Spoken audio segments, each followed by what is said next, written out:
Welcome to the Dusty Road Podcast, where the conversations are real, stories are raw, and the map, yeah, we tossed that out miles ago. I'm Dusty, just a dude with a mic, joint, and way too many questions. Each week, we sit down with the weird, the wild, and the wonderful. Musicians, misfits, and everyday people with stories that deserve to be heard. So kick back, roll one if you got one, and let's take the long way round. This is Dusty Roads.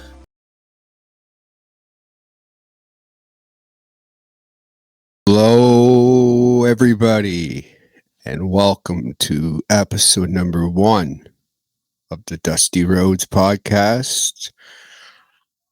My first guest, you guys probably know him from the channel. My really good friend, Phil, from the band Burning Bridges. Great band. You guys got to make sure you check it out. Check out this interview. We're going to talk about everything. We're going to start from what made him fall in love with drums all the way up to his current and what he hopes for in the future with his current band right now. Man, this is so cool to be on. I was vibing that intro, man. I'm sitting there. I'm like digging the groove. The voiceover was nice. I was just like hanging out. I'm like, man, this is kind of chill. It's a whole vibe, dude. It's the vibe. I don't know if you want the vibe, here, but it's a whole vibe. Holy. The vibe is going for is like, you know, that long country road with one of your boys and, you know, just the conversations that you kind of get into. Oh, the late at night, the stars are out. Oh man, exactly. I like it, man. Listen, if that's the vibe already off rip, I'm loving this, man. This is gonna be fun. Thank you for having me, dude. I'm honored to be number one. Especially as my very first guest. Oh, that's actually as the very first. Thank you, man. So we're gonna get long into it. First, my very first question. Do you remember the very first time music hit you in a way that felt different? Yeah. So way back in the day, I might have been 10, 11 years old. I was coming back from a lacrosse tryout, just a tryout for a team in Markham. I did horrible, man. It was maybe my second time ever trying lacrosse, and I was at a rep tryout, like talk about fish out of water. I didn't even have a jersey with a number on it. So when I showed up, they're like, what's your number? And I'm like, it's a Nashville Predators mustard jersey. Like the one everyone hates. I own that one. Yeah. I own that jersey.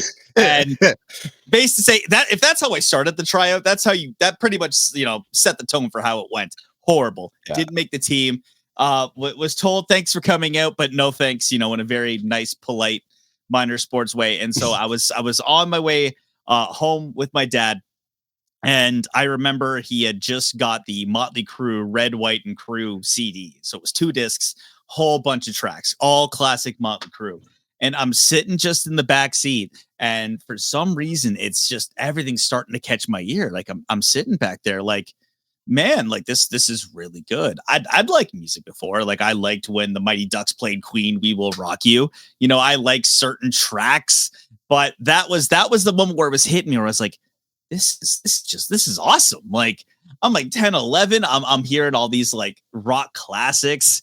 And that was the first time where it kind of turned my head and went like, I need more of this. Like I'm the kind of person when I discover something and I like it and I enjoy it, I dive head first. Like I need to know everything about it, where it came from, how it got to this point, like what was the inspiration, the creation behind it. And so it was Motley Crue that really started turning the gears of my love for music, dude.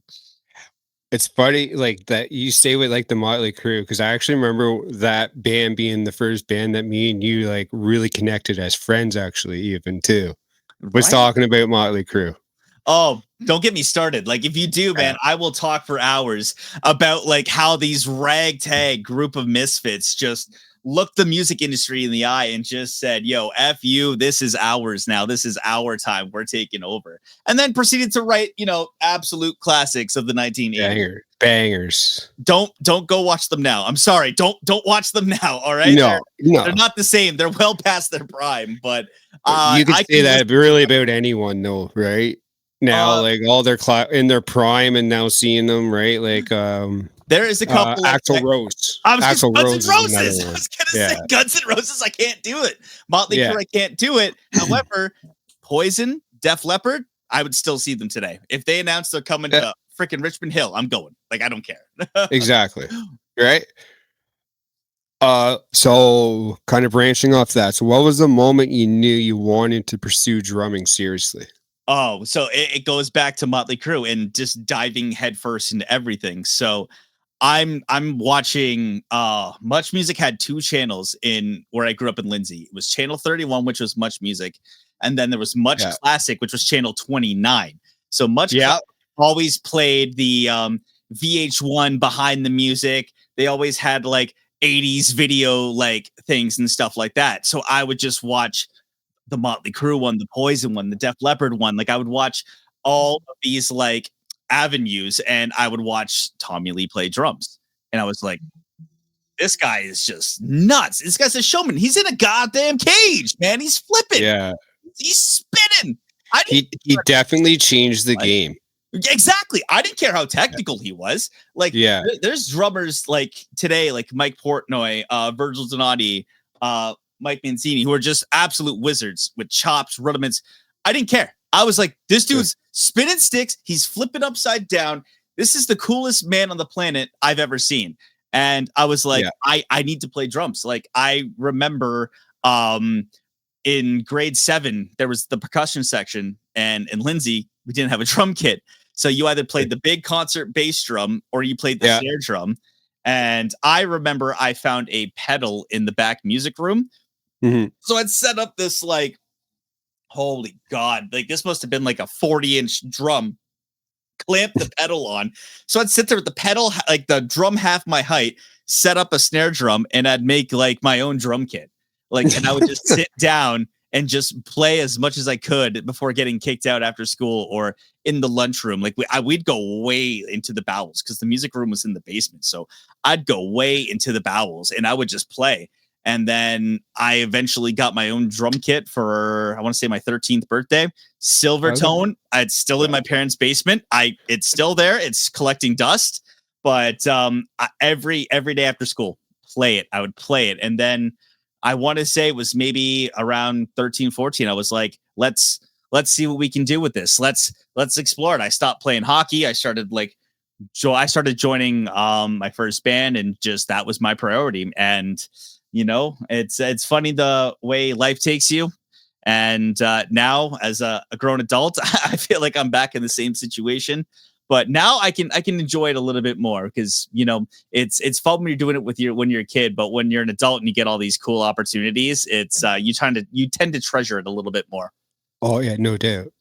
So how old were you when you first like started playing all that? 14 years old. Like after I got like my first kit, it was 14. Yeah. I started taking lessons at a music store in Lindsay called Straight Edge Music. They're long gone. The people who ran it, Melissa and Elton, great people. All of us, like actually most of us in the band now ended up interacting with them way back in the day. But I remember they had drum lessons. It was $15 for 30-minute sessions. I took 4 of them before I didn't end up taking any more. Like it was end of summer. I was going back to school and I was entering high school. In high school, they had a full drum kit. And so I would use theirs at lunch, come home, play mine, and just kind of keep like over and over and over again, like just playing. But it was just like 14 was like the year where I grinded like drums as much as I could. So the more important thing, like what did your parents think when you had your kid at home? So like, did you drive your parents nuts or what?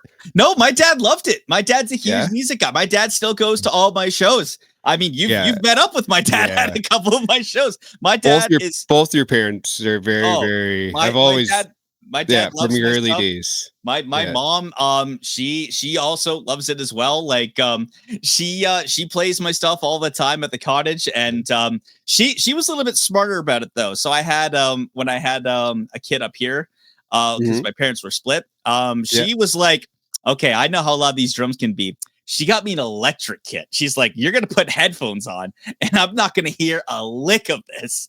So she only had to deal with it on weekends at the time, but I'd go right in the basement, hit the pads, and then they heard nothing. But I remember in Lindsay after school, I had to I'd play a song and I'd keep peeking because my drums were in an attic.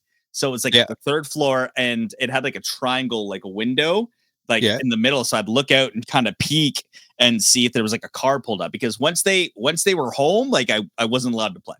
Like that was the rule. Yeah. So in high school, I got out about 2:20. I'd get home by 2:45. And my stepmom is an EA. So sometimes she'd be at like other schools. So she wouldn't get home till like 4 or 5. My dad, same thing. He was he installed fireplaces. So he would do the same thing, like 5:36, sometimes earlier. So on a good day, I'd have about 2 hours, 15 minutes. But then there'd be times where she'd come home at like 3:30 and I'd be like, damn, I'd only get like 2 songs in. I'd be like, crap.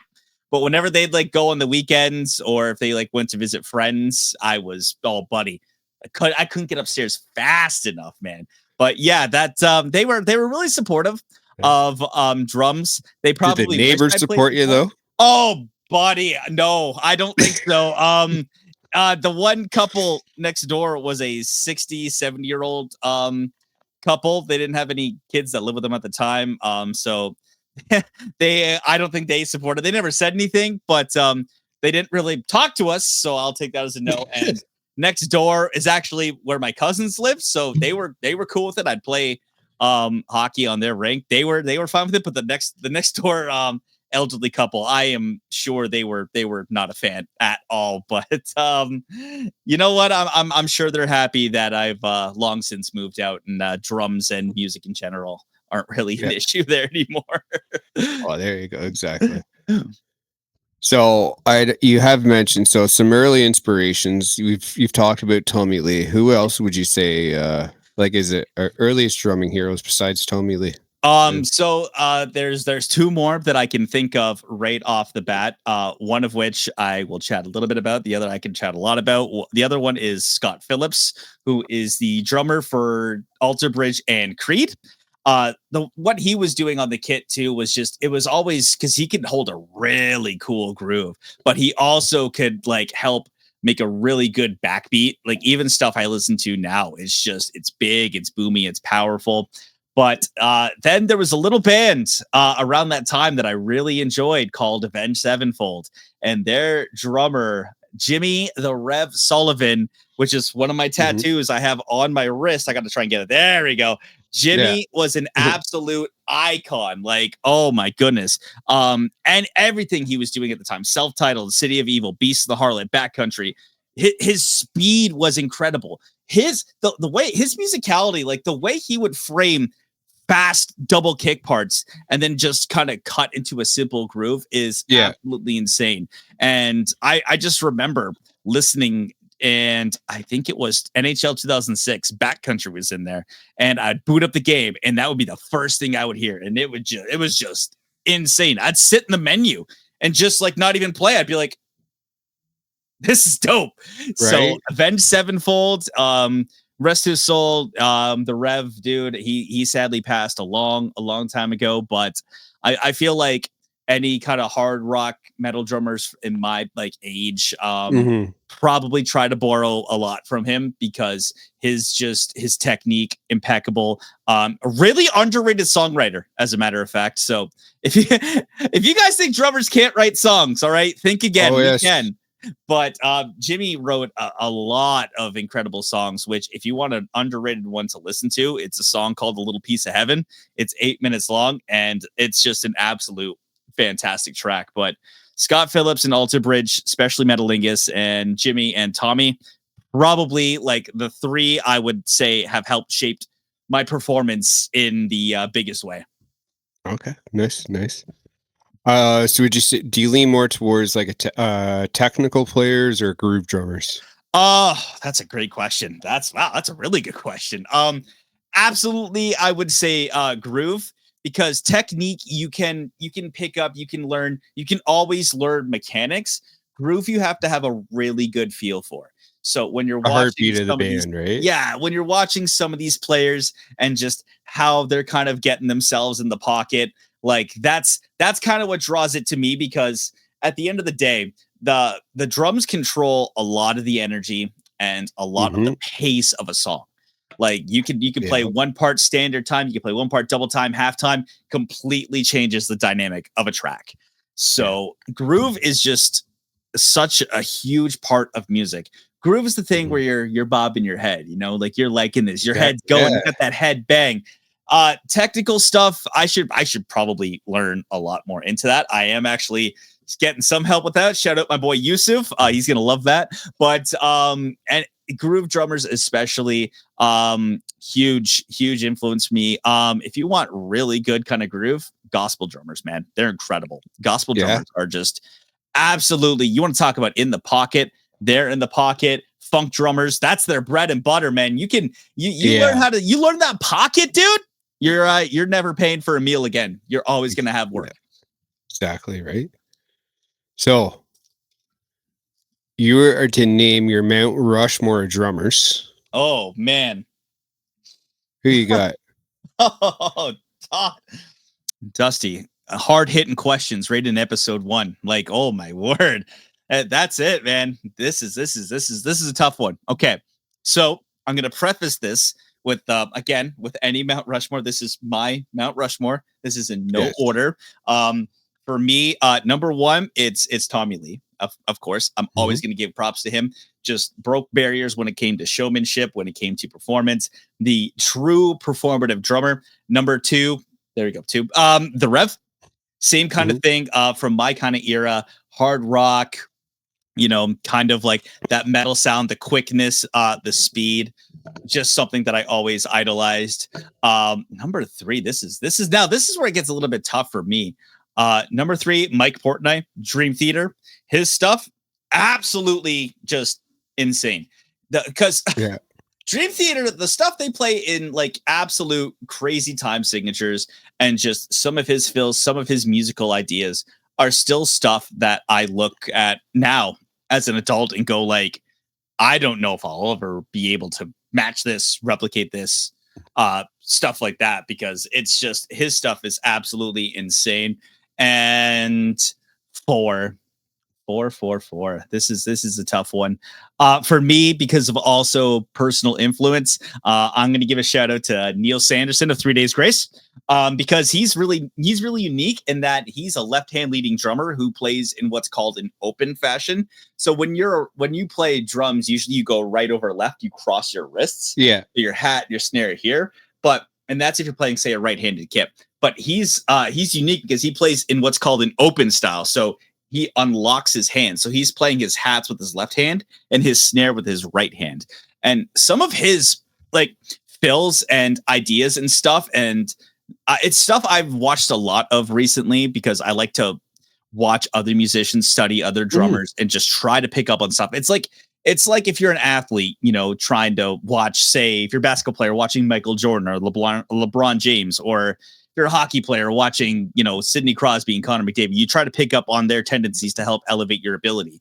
Well, you're trying Same to in music. master your craft, right? Basically. Exactly. It's the same in Yeah. music. You watch these guys, especially people in your kind of genre and your kind of style, because there's a lot of times you can pick up on some of their tricks and their playing tactics. And Neil's just a guy who is absolutely incredible when it comes to groove, when it comes to fill Yeah. ideas, when it comes to just even little spaces and letting stuff breathe. Or, for example, in Never Too Late, there's a part at the end where the guitar acoustic rings out and then you just hear the do do do. Like, it's just Yeah. stuff like Yeah. that always catches my ear. And so I got to give a shout out to Neil. So Tommy Lee, the Rev, Mike Portnoy, and then we got Neil Sanderson. That's my Mount Rushmore. Again, that's my opinion. Let me know yours. As any Mount Rushmore though, right? Like anyone's Mount Rushmore is their personal opinion. Exactly. And that's the fun about it, man. That's the fun of these things. Exactly, and that's where it kind of like that's where some people could bring the debate in. Okay, well, what about this one or what about that one? And How about this person? You know what? I'm yeah, not the biggest fan of them personally, but I know they're great. Like like Mike Exactly. Mancini, like Yeah. Virgil Donati, and like this kid coming up, Grayson McCrumman. He might even take a spot up there because this kid's incredible. But yeah, my favorite part is always debating, man, because it's no one's ever right, no one's ever wrong. It's just the fun of the conversation, you know? Exactly.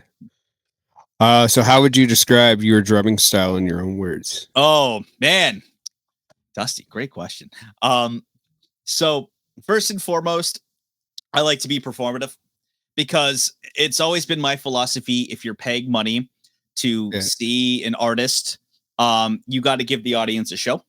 You Mhm. gotta, be performative. And that's not a knock on technical players who, stand there and play their instruments, because that's a skill and an art all in itself.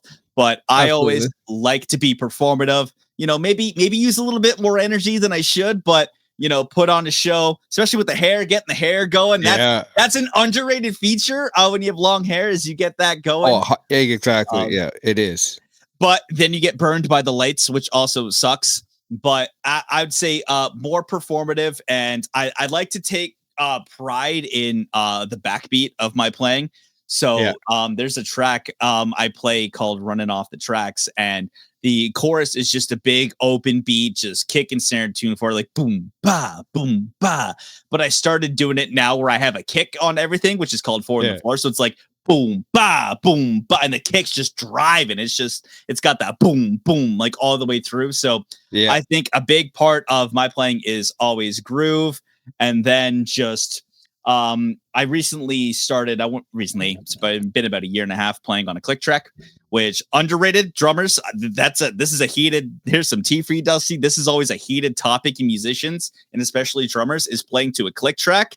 I'm of the opinion that you now should, because it helps keep you on time, helps keep the band perfectly on time, especially when you start playing with full tracks and everything, and lights and timing and everything. It helps, but there's a genuine skill in playing to a click and still being performative, still being on time.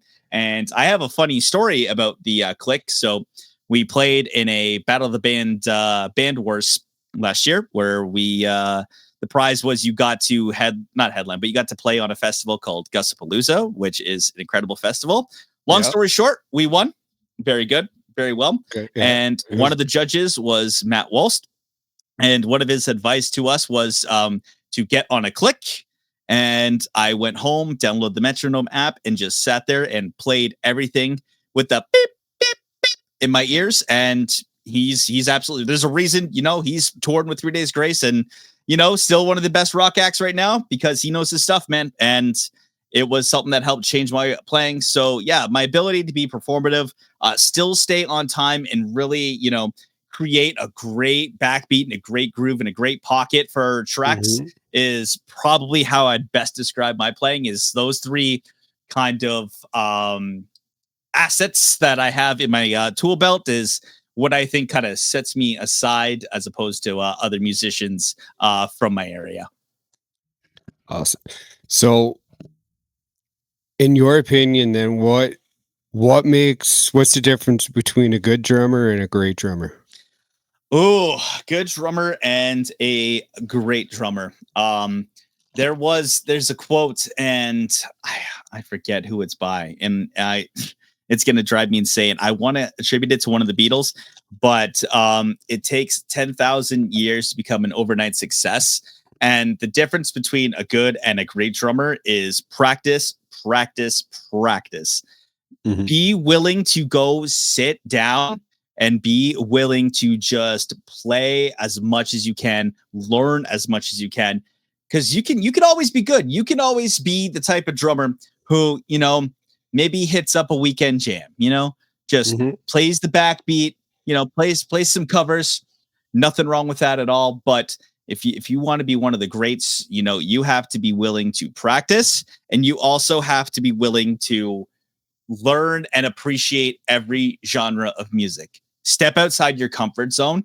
Like I said, everything. Because like I said, playing pop, playing funk, man, those that gets you a lot of gigs, a lot of cruise work. That's a lot of weddings, man. Like I said, you'll never have to pay for a meal again. That's a good meal ticket. Exactly. Yeah. So broadening your musical horizons and just playing and practicing and learning as much as you can is what's going to set you apart above everyone else. It's what's going to help other mainstream artists take notice. It's what's going to help other musicians in your area to take notice of your ability. And it's truly something I feel that instills a really good work ethic in you as well.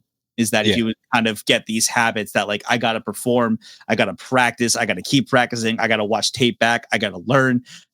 If you tell someone else this, it's almost like they think you're crazy. But in my opinion, that's kind of it sets your mindset and it sets your work ethic apart. So practice and broadening your horizons, man. Absolutely. That's what's gonna take you from good Absolutely. to great. Exactly. All right. What's the most difficult part of drumming people don't realize? Oh, so drumming is a full body workout. It is every single appendage, every single limb, left and right brain workout that you can imagine. And there is several different things that will change that at any given time. One of which is a lot of times you're probably not playing on your own drum kit unless you're like a really like successful like touring act or stuff like that, or you really insist on playing your kit. Because when you play on these bills, it's not cool to like have everyone bring their own drum kit, so you guys share your stuff. So Yeah. usually drum placements aren't where you have them, and sometimes you don't have the space to really move some stuff, so your mobility, all your kind of like range and stuff gets affected. But and then a lot of times too, if you're playing on a stage, those lights above you, they're hot. They are hot. Those things will absolutely just melt you down. And so on top of performing, especially me performing at a really like moving around kind of like level, using kind of everything, getting your hair, getting like, your body movement into as well. You got those lights on you, and that's going to drain a lot of your energy. So making sure you always have water is a plus. And also a stretching. Freaking stretch before you play. I never used to. I'm getting old now. I have to stretch. Like otherwise, I'm gonna break down. But just I think it's a little underrated, the physical aspect of how like much your body moves and how much calories and energy you're burning up. Like I can't eat before I play. Like I can't unless I eat several hours beforehand. Like if it's like 2 hours before, I can't eat because I will sit there and it will like start to sit and bubble my stomach. Like I can't do that. But that's kind of strange, especially because how much of like a workout it actually is too, right? Exactly. Like I almost wonder if I need to like eat like pasta and like just carbs like an athlete 4 hours before I play. But I sometimes you don't even have that luxury. Like I don't want to have something fast food related before I eat. No. But just always making sure like you have water, you have Gatorade, you have just something to keep your like electrolytes, keep your hydration up is huge. But yeah, the physical toll that it can take on your body is just something that's still the most difficult to deal with. And the next day can be an absolute just so sore stiffness. Like there's been times where I've woken up super late despite having to leave early because I'm like I can't move. Like my body is so sore that like getting up is just such a challenge right now, especially if you've done 2 or 3 shows and you've done traveling. Like it can just, I was gonna say, so like you're on tour, it must be rough on your body. oh, the last couple of weeks it's been rough. We had to play in Belleville, so the play, and that thing was it was like a concrete pavilion, no breeze, and that was 2 Saturdays ago when it was 37 degrees. So concrete just heats everything up. So that was that'd be rough. And then we played at the Peterborough Rib Festival, and that was a little bit more of a breeze. But midway through the set, I had the sun on my eyes, so that also was a pain. And I'm a dummy; I didn't put my bandana on, so I have my sweat in my eyes. Oh, brutal! So trying that to stings. See. Oh, my body does it ever. Like I'm trying to like wipe my hair. I have my eye closed. For part of it, so I close both eyes because I'm like I need to wipe this off like immediately. But yeah, dude, like, and then I have to travel back home and go to work on Monday, and it's like that's what it hits me. I get an energy drink. I'm at the cash, and I'm like, oh my god, like I don't know how I'm gonna function the rest of the day, but somehow I manage. The Michael Scott method. Somehow I manage. There we go. Right. So, can you take us back to your very first band? I absolutely can. It was grade 8. And funny enough, it was with someone in my band currently right now, my singer Wes Tuss, and we were in the same grade together.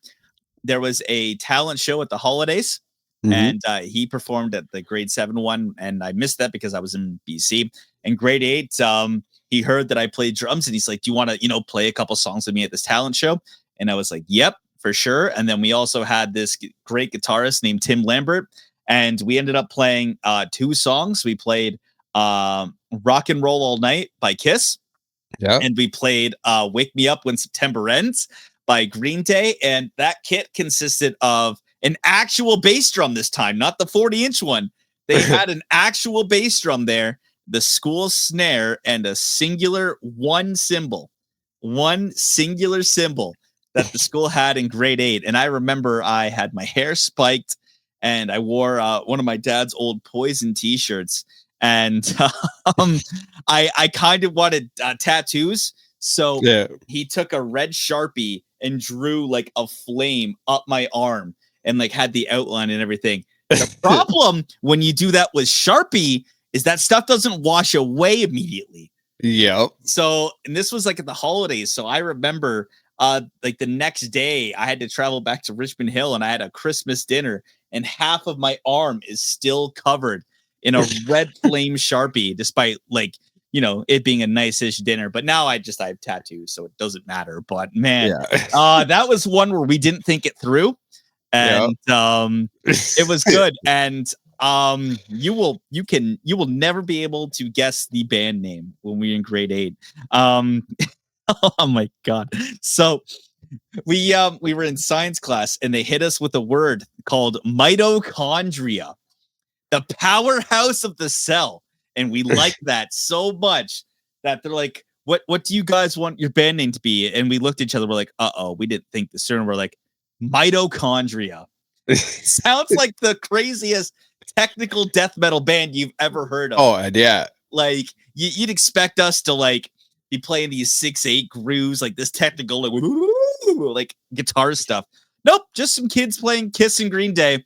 And that was a one-off for that name. That name didn't make it past the holidays show there, but I just remember being so nervous, couldn't see anybody with the lights and everything. Yeah. But I want to say I played well enough. I want to say I played well, despite what I had.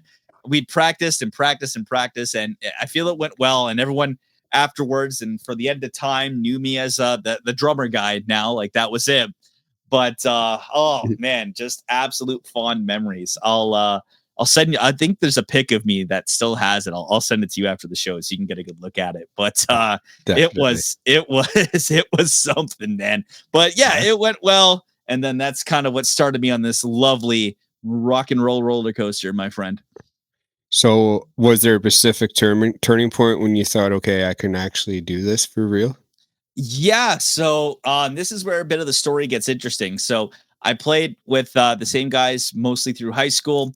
And then I left to come up here in Richmond Hill, ended up joining this like other group of guys. And then I want to say it was about like 2013. I like really stopped. I stopped just playing in general. Like at least for a year. And then my buddy hit me up saying if I wanted to go play like 7 or 8 shows with him in his band tour. And funny enough, I learned those like 4 to 5 songs in maybe day and a half, like give or take. And then fast forward to about 2022, after not touching a single drum kit for about a decade, I ended up, getting out of a relationship and deciding I need something kind of creative to, keep me focused, something that I can just dive into, keep my brain, that's something that's not work, that's not, things like that. So I found I found a little studio, basically recorded a video playing drums, and then my old buddy Wes reached out, said if I wanted to join his band. At that point, I was like, why not? Screw it, let's do it. And he told me he had some shows coming up, and I was like, oh, okay, like this is cool. And then he said, oh, we have a show where we're going to open for Biff Naked. And I'm like, Biff Naked? I'm like, what the heck? I'm like, that's for those of you not living in Canada, that's a pretty decent name in Canadian Yeah. rock, kind of like, musicians and just musicians in general. And that's when I was like, oh, this isn't like a, get my brain off like kind of hobby. This is like a oh, we got to roll. Like we can do something with this now. And then Yeah. we ended up playing that show, and that show went incredible. And now afterwards I was like, yeah, no, we can really do something with this. Like our tracks went over well, our stage energy went over well. Like people were loving us. I was getting stopped off the way to the merch booth, being like, "Oh, like great show, man! Like, fantastic! Like, great show." I was like, "Oh, thank you!" Like, I gotta go try and get to the the merch stand. Yeah. But yeah, that was the show where it went from like, oh, this is something that's gonna like help take my mind off, and we're gonna make some good music, play some good shows, to like we can kind of make a run out of this now. Like if we got that name under our belt, like that's something where we can truly pick up some steam. Yeah. So have you ever had a total disaster on stage? Oh, um, a total disaster. There's been a couple. There was one time I was playing. I want to say it was in Oshawa. And I don't know if I ever really told this story. So we were playing in another like Battle of the Bands kind of thing run by a thing that doesn't exist anymore, Supernova. You had to sell tickets, and I have thoughts on that I won't get into. But we played in Oshawa at this place called The Scratch, and I remember we were about to play, and the drum was on a little bit of a riser, and I'm a bit of a tall guy. And Mm-hmm. so I remember like setting stuff up, and I fell back and I smacked the back of my head off like the thing above. And I immediately saw a flash, and I was like, oh no, I think I just got a concussion. Because like when you see stars and hit your head, that's a concussion. And Yeah. so I was like, oh no. And it's not as big of a disaster as it could be, but I remember playing that set extremely fast.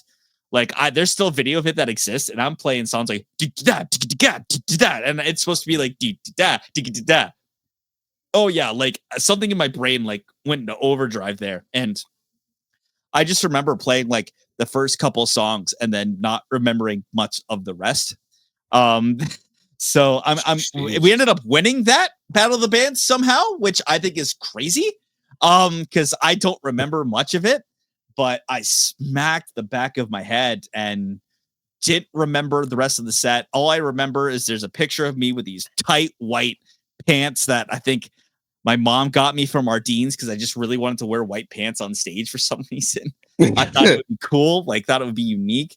And I just remember them being so tight, couldn't breathe, and then smack in the back of my head up there. But yeah, I think we're supposed to have like a 45-minute set. And it might have ended up being like 37 minutes because I just played everything stupidly fast. But it turned out better in the end. But that's the first active show that like I don't really remember. Jeez. Because it hurt so bad. So outside of drummers, who are your biggest musical influences? Oh, outside. Man, there's a lot of people I can absolutely just say that they're a huge inspiration. Two of which the current singers of 3 Days Grace, Matt Walsh and Adam Gonche, Yeah. two musicians, just absolutely incredible songwriters. Just great when it comes to hooks, great when it comes to melodies. I'm also a big kind of like I'm a big pop music fan. Like Mhm. truly, I do love me some pop music. And I think personally John Mayer is one of the best songwriters ever. Some of his stuff is just incredible with his melodies, especially the way like he plays like guitar. It's just the stuff he's doing with chords, progressions, things like that. Yeah. Absolutely incredible. Bruno Mars is such a great musician because he's also Catchy one of those music. people who catchy, so great songwriter, great musician, but his Sure. performance is absolutely just insane. Like Yeah, I just haven't seen I haven't seen his performances, but he puts on a show, dude. Like Bruno Mars is just someone who's just nuts. And a couple others who were really, I'd say, more recent more recent kind of like wow, they're underrated, not underrated anymore because now they're all over everything. But I do enjoy Sabrina Carpenter. Her songs are incredibly catchy. Tate McRae is also someone Canadian, but a really good performer as well as because her choreography nuts and just singing near like flawless. Yeah. And if you want to talk about just great songwriting, Chapel Roan, just also incredible. I don't care who you are. If you don't like Pink Pony Club, you're absolutely insane. You are absolutely insane. I'm sorry. That's my hot take. So if you could jam with any musician from history, dead or alive, who would it be? Okay. Let me answer your question with a question. Do I get to like, does it have to be one person or can I pick like say one guitarist, like one bass? You could pick a guitarist, bassist. Oh, we're going singer. to town right now. Okay. Randy Rhoads. Would have loved to jam with Randy Rhoads. Like just his guitar stuff, absolutely incredible. Absolutely incredible. He would be great.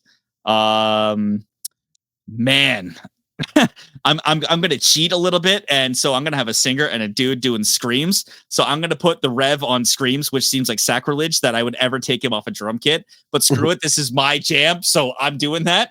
Tough exactly. Shit. Sorry. I feel like Lee would be a very good like bass player just to have like a good amount of fun with. Lee on bass would be very good. And who would I want to sing this? Man, you know what? I'd be remiss if I didn't mention him, especially sadly after his passing. But if I can play with both Ozzy and Randy Rhoads, that's it. That's my super group. And then have Jimmy doing screams. That's it. And then just me and Flea in the pocket. Yeah, I'm good with that. I'm okay with that. That sounds like fun. And then to cheat, Miles Kennedy's doing harmonies. There we go. That's it. So, do you think rock is alive and well right now, or does it need a bit of a revival? No, rock is crazy alive right now, man. There are two bands right now that are just absolutely crushing it. One is a band called Sleep Token. These guys are hitting mainstream now, and their music's absolutely just incredible. And another one is a band that's more performative called Ghosts. Ghost is also just insane. Like Papa, he's got like a whole narrative with his shows. His concerts are called Rituals. I gotta give props to Luke, my boy Luke. Luke got me onto Ghosts, and like that's just helped change my whole mindset. But think about this, man. 3 Days Grace just released a new album, and that album's freaking awesome. That album is amazing.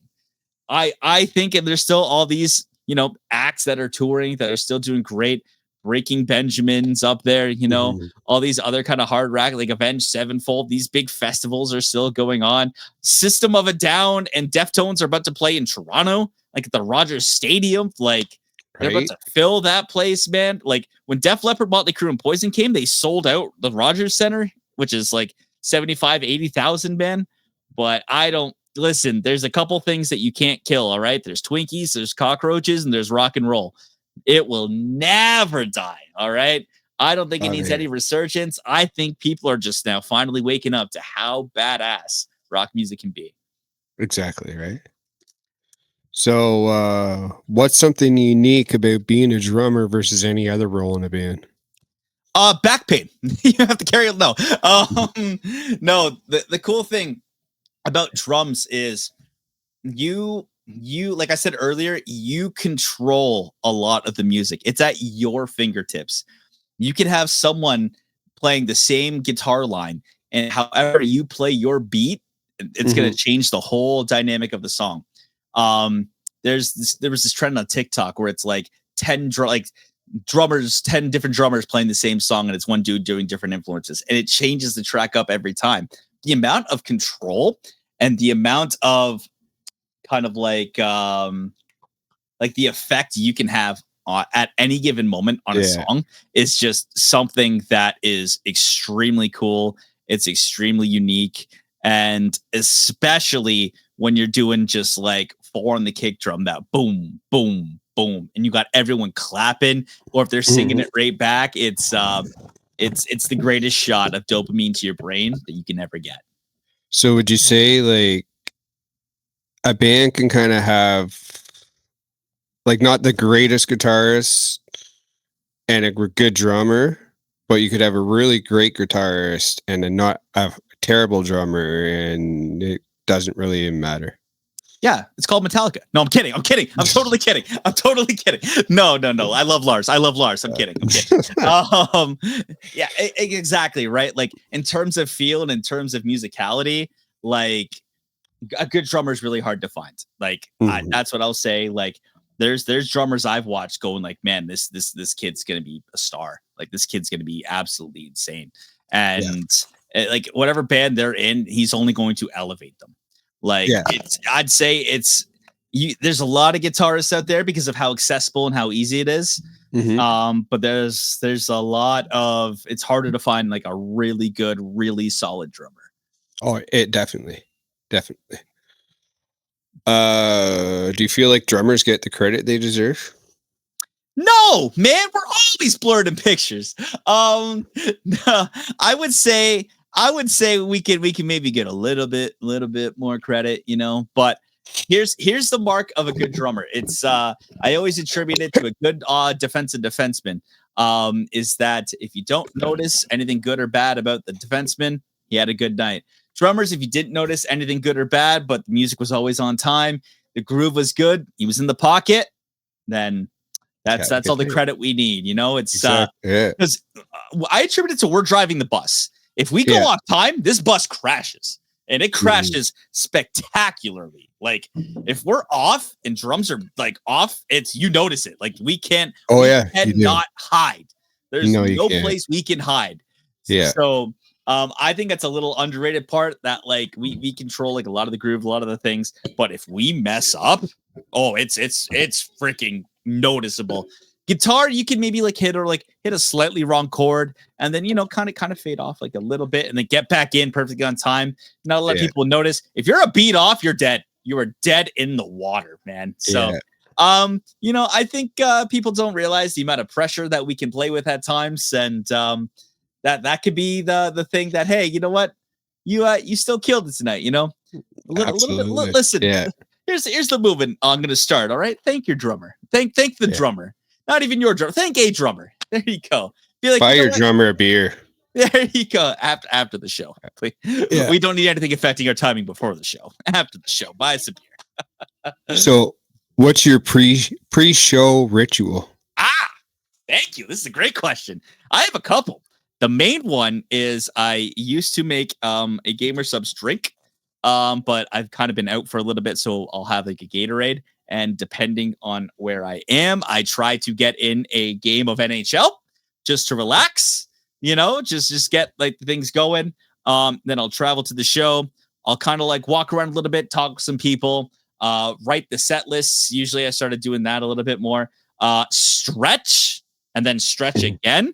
And then just when you think you haven't stretched enough, you stretch one more time. And then I make sure I have all the tracks ready. I bring up the metronome, make sure I have that order ready.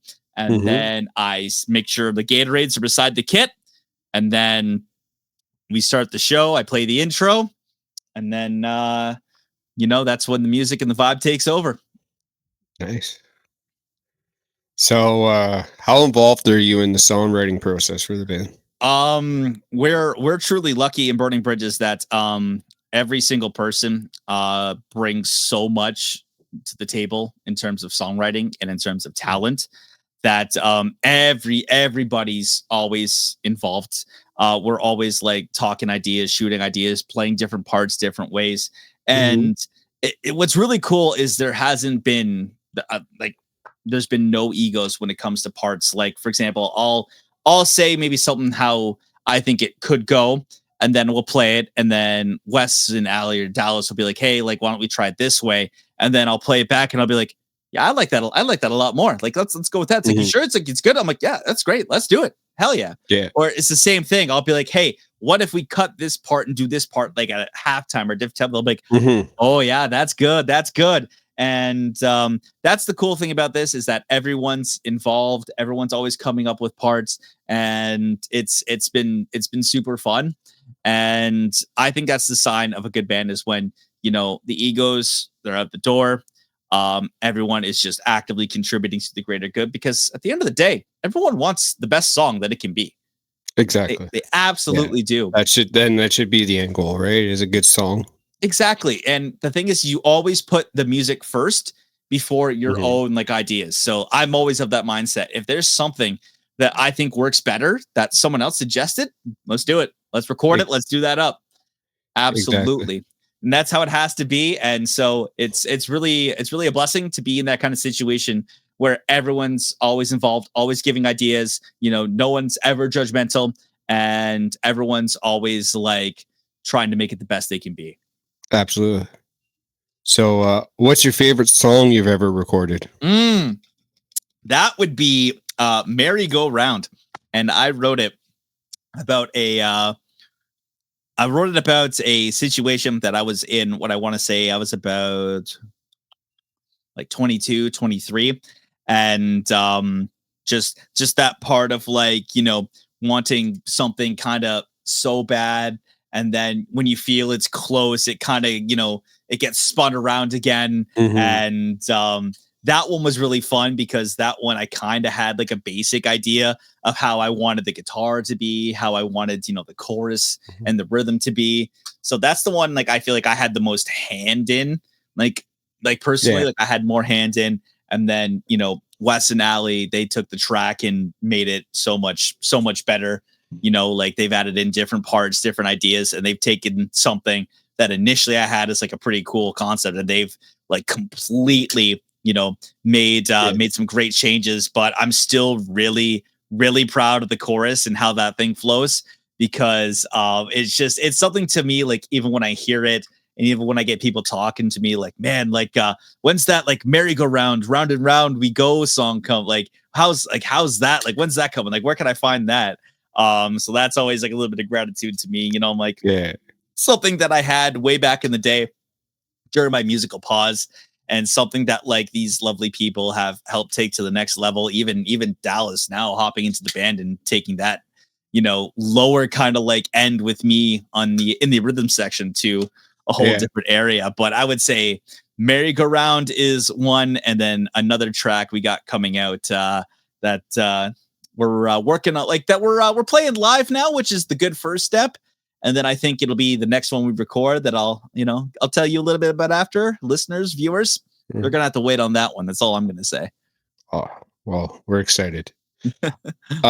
So do you prefer to work in the studio or on the road, like shows? I personally prefer kind of writing at Okay. home or at practice, not really in like the studio environment because you should really go to the studio. If you have like a lot of money in your own studio, then it's a different story. But when you're writing stuff, you should kind of like always have like an idea when you're going into like there's like a chain. So write the vocals, like write the melody and lyrics, Mhm. send it over in like a group chat or whatever. See if anyone has like any kind of instrumentation already to it. And then if so, flush it out at a practice, flush out the arrangement, and then run it over and over again until you get it. And then Yeah. once you get the arrangement down, and that's when you can kind of start going more in depth on parts. I mean, like, okay, what if we like stop this, have a pause here, double up on this part here, have like a half cut, and like that's when you can go to town is when you have the arrangement.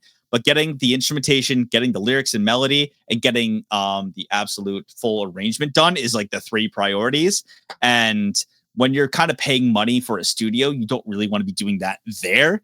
You want to Mhm. be having everything done, record like ready to go when you go there. So, Especially when you know it's on your dime. oh my god, that's another thing, man. Yeah. Studio time isn't free and it isn't cheap.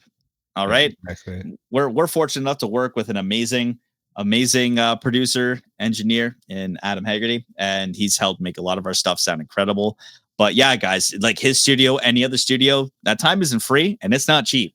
So Yeah, practice, write your stuff, get everything down, and then when you're ready, then you go exactly. Yeah. So what's your craziest tour story? in. My craziest craziest tour story is when I was talking about playing with some other dudes up here in Toronto, we ended up getting a show at a small like little bar in Niagara Falls. And for those of you, if you've ever been to Niagara Falls or if you haven't, there's a little seedy kind of road called Lundy's Lane. Lundy's Lane is home to the absolute flea bag cheapest hotel motel that you can think of on the planet. And I remember it was me, my old singer guitarist, and another opening act that we had on the road. He with us. He was just a finger style guitar player. We went and checked into the hotel, brought our stuff in, and then it was supposed to be a music themed room because like, oh, we'll put the musicians in this room.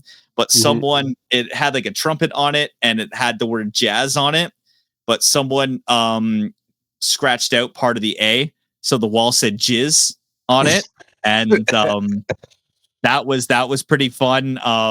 The one dude we had open for us jumped on the bed and he broke the bed. So that was another good thing. And we paid for the security deposit in cash. So what we did was we kind of had the frame propped up with a piece of wood that we found. So the dude like went and checked the room. We got our money back, but that bed was broke. Like that bed was beyond busted. And then I remember like, oh, this is why like don't stay at Fleabag motels, man, because I got a freaking weird rash on my arm after that from like clearly like the sheets or whatever, man. Like it was nasty. Like bring your own blankets, bring a sleeping bag, like just as a fail safe, man. Yeah. But like, man, just some of these places in Niagara Falls, like busted bed. I should have known when the wall said jizz, like I should have knew like, all right, yeah, this isn't going to be great. And this dude who jumped in the bed, he was like 140 pounds. Like there was nothing, and he broke the bed. Like what? Yeah, that shouldn't break the bed. No, like how'd you break a frame like sideways? I don't get it. Like, oh my god, like absolute flea bag of. Okay, so this is a tough one. Sorry, go ahead, Dusty. I'm cutting you off here. So as I said here, was little glitch there. What is your go-to food or drink after a show? This is a tough one. So when I'm not destroying microphones and knocking stuff out of cables, my apologies. It honestly depends because I'm so drained, like energy wise, that like I don't want anything crazy. But a couple of things that I do tend to enjoy is I love a nice Harvey's burger. Like, oh, the fresh, the meat, the patties, dude. Like just a burger with some barbecue sauce. A burger with some barbecue sauce. Get that all up, and just something about Harvey's, man. Like absolutely incredible. And for a drink afterwards, if I'm having some alcohol, I do enjoy a nice Rolling Rock beverage. I do like some Rolling Rock beer. I think that beer is underrated. Thank you, Angry Video Game Nerd. Very underrated. If it's sober, good old Barks root beer. But man, Rolling Rock, absolutely delicious. I still have a Rolling Rock glass like somewhere back there that I relocated from the Grand Bar downtown. That happened. So I worked at a bar before, way back in the day. You knew me then. I was working at a bar, and he brought that stuff on tap. The guy I worked for it. Oh man, it was so good. How many glasses would get missing when you were at the bar? Like how many bar glasses? Like people, I mean, or people. Oh yeah, like that. That it would happen the odd time. Yeah. Yeah, like not. I certainly wouldn't do that. No, like who would do that? Never. But yeah, give me a good pint of Rolling Rock, dude. Post show, I'm golden. There's a fun story I'll tell you really quick. We just finished playing the Horseshoe, and Wes comes out. We're doing like photo shoots and stuff like that. And Wes is like, "Who wants a beer? I got 30 Budweisers in this bag." And I'm like, "I'm in. Let's go." So we threw in photos. Just saw him cracking a beer open, just pounding it right back. Like we're about to like walk around the street, and I'm like, "Oh crap! I gotta finish this because I can't." Obviously, you should not drink and walk around a corner with an open container. That's against the law. However, if you're going to chug a drink, you chug it behind a venue and then put it in a recycling bin like I did. But yeah, that was also good. Just all right, who needs a beer? I got 30, and just all of us were like,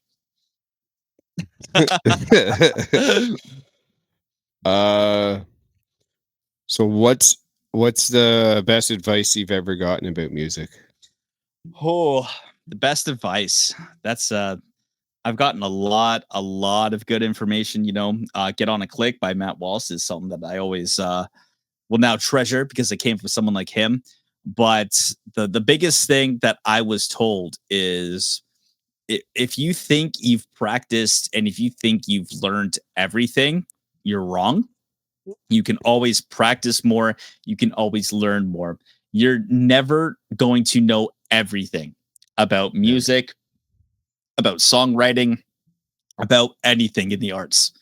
So it is on you to always keep learning, always keep practicing, find different techniques, find different ways to optimize stuff, find ways to change up your grooves, find any and every new avenue you can to help expand your musical prowess. And so Mhm. that's absolutely the big thing that I would say has helped change me is that you will never stop learning and you will never stop kind of like grinding towards like new skills in music. And so that's absolutely the best advice is just when you think you've learned everything or you've practiced enough, you keep going. Yeah, absolutely. So I got some quick fire questions. Oh, okay, here we go. So I like it. quick Lightning one. round. Yeah. Lightning round. So what's the first album you ever bought with your own money? It was American Idiot by Green Day. First tape was Hot Dog Chocolate Starfish and the Hot Dog Flavored Water by Limp Bizkit. There you go. I had a tape. You guys will never know what that's Wow. like now. What's your guilty pleasure song? Guilty pleasure song. There's two. It's either Greedy by Tate McRae or Espresso by Sabrina Carpenter. Those are both bangers. Okay. Who would play you in a movie about your life? Oh, who would play me in a movie? Um, I'm blanking on his name right now, but I would love the I think it's like Gaten Matarazzo from Stranger Things. Because when he was a kid, we had the same kind of face things, and then his face ended up growing into a nice adult. But straighten his hair and let him play me. If you could only listen to one band for the rest of your life, who would it be? 3 Days Grace, without a heartbeat, without even missing a note. It's 3 Days Grace. What's your favorite non-rock genre to play or listen to? Oh, pop music, like top 40 pop all day long. Double bass or single pedal? Double bass. Get out of here with that single pedal. Fill or groove? Oh, groove. Always groove. If you could trade places with the singer or guitarist for one night, would you? Do I get their ability? Yes. Nah. I kind of like drums. Drums are cool. What's your go-to karaoke song? Oh. Okay. I know it's rapid fire, but I have a note of my karaoke songs that I need to confront right now. And oh my God, why would you have to hit me with a karaoke question? I'm low-key mad right now. Okay. Here we go. I have a couple. First off, Take Me Out by Franz Ferdinand. Great track. Number two would be Never Gonna Give You Up by Rick Astley. And then number three, and I will never ever nail it, but I'm always going to do it, is Separate Ways by Journey. Okay. What's one thing on your musical bucket list? To open for either 3 Days Grace or Alter Bridge and to kind of like piggyback off that, play to 20,000 people, like a 20,000 person venue. If you had one message to give young musicians starting out right now, what would it be? Practice and don't stop. Okay, awesome. That was fun. That was fun. I like that. I love the quick thinking. I'm like, except for karaoke, right? that was going to drive me insane. Yeah. So, before we wrap up, what do you have coming up that people should check out? So depending on when this comes up, I will have an actual physical CD with all of Burning Bridges' music right on it. That's right. It's going to have all 8 of our tracks. It's going to be fantastic, all recorded, all mastered, all sounding incredible. We're going to have a physical CD, but if you're a normal person that lives in the year 2025, it's going to be on every streaming service that you can think of. Spotify, Apple Music, YouTube Music. It's going to be on all of it, and it's going to be quite sick. So that'll be the big thing. The first ever Burning Bridges album coming out. Still don't have a name for it yet, so that'll be a little bit to be revealed. But yeah, that's the big thing. Do we have a date? No. Actually, I can't give you an exact date, but I will say Q4 2025. Q4 25. So before the end of the year. Yeah, it's pretty much. Yeah, that's the retail break. Q4 2025. Yeah. So maybe we could all put that on our Christmas list. Yes, please do. Please, Let's absolutely do that, do. We need gas money. So where can people follow you online or catch your band live? Oh, absolutely. Follow us on Instagram at official Burning Bridges. We are on Facebook, just Burning Bridges. Just type Burning Bridges, look for this face. That's you can find us. I'll put everything in the description. Beautiful. Where can people find you as well? Oh, find me? That's a great question. You can find me at Arcade Regiment on pretty much every social platform, Instagram, YouTube, X, Twitter. It's Twitter. I'm not saying X. Like, I can't believe I just said X, but find me there as well. And usually find me on PSN, either playing Alan Wake or Control or something like that. Awesome. And finally, if you could sum up your whole journey so far in just one word, what would it be? Wow, saving the biggest question for the end. If I could sum up my entire journey. Whoa, this is a good one. You know what? Easy peasy. It's just one word, 3 letters. Fun. It's been fun. Wow, definitely. Philip, bro, I am so glad that you could be my first guest on here. Thank you so much for giving me an hour of your time on our Friday night. Was it really an hour? Oh my God. It didn't feel like it, man. Like that's, it felt like 25 minutes. Like, right? I can't believe it's been an hour. Holy. I know. Crazy, eh? This is, man, time really does fly when you're just having fun, dude. It does, man. But no, thank you for having me on. Yes. Dusty, I am truly honored to be your first guest. I know many that are soon to become. And I can't wait to see the journey of this show and where it goes. And I'm going to be watching every step of the way as well, Dusty. So thank you, buddy. Thank you so much, my friend. Thank you so much for the kind words, buddy. Can't wait. Make sure you check this out, guys. You can find all socials down in the description. Leave a like if you're on Spotify, Apple Podcasts. Leave a review. I think you can even comment on podcasts now on Spotify as well. It's crazy what you can do now. I know, right? Oh my word. It's crazy. Anyway, make sure you guys check out episode number 2. We'll catch you at that one. Bye.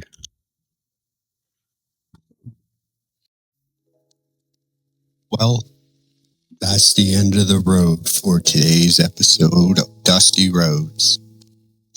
Thanks for riding along and sharing the journey. If you dug the conversation, make sure to hit the follow button, drop a review, share it with someone who loves a good story.